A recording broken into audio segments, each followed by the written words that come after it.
Cliff Thorburn's 1983 World Championship campaign is easily the most brutal campaign any snooker player has ever had to endure. Cliff the Grinder Thorburn is best known for two things. Number one, he is the first overseas player to win the Snooker World Championship.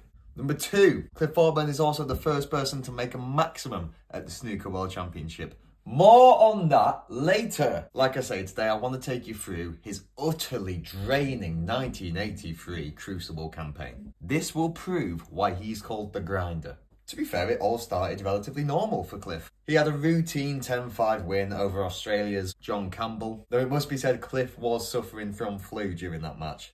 But it was round two when the drama really started. In the first session against Terry Griffiths, Thorburn made sporting history as he made the World Championship's first ever 147 break. Oh, good luck, mate.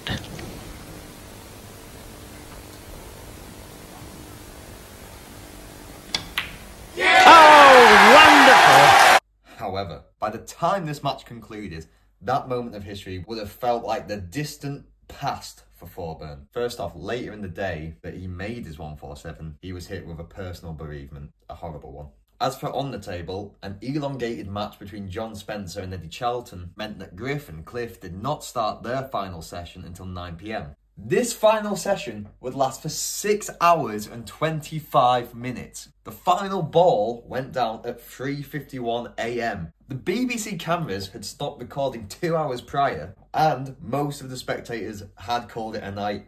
Do not blame them. Cliff emerged victorious, but it was a case of no rest for the wicked.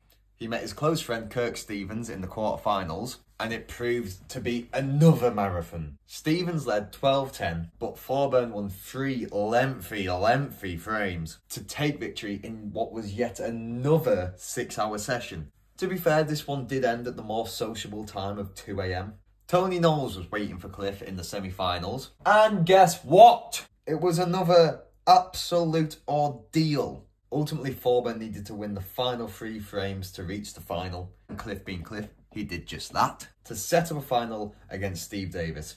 Understandably though, by this point, Cliff was exhausted. It had been a mad, tragic and historic couple of weeks for the Canadian, and he just had nothing left. And so Steve took the 1983 World Championship crown, but truly, that year, the Crucible belonged to Cliff Thorburn. Now 76, he truly is a great of our sport. Let's end on a fun story! Cliff never wanted his name to be The Grinder. Do you know what he wanted his nickname to be? Champagne Cliff. He admitted it never caught on. Grinder actually comes from the conclusion of the 1980 final in which Cliff was victorious. Defeated finalist Alex Higgins simply said of Cliff, he's a grinder. Boom, there you go, nickname done. Subscribe to Simple Snooker for more history and more nonsense, but mainly nonsense.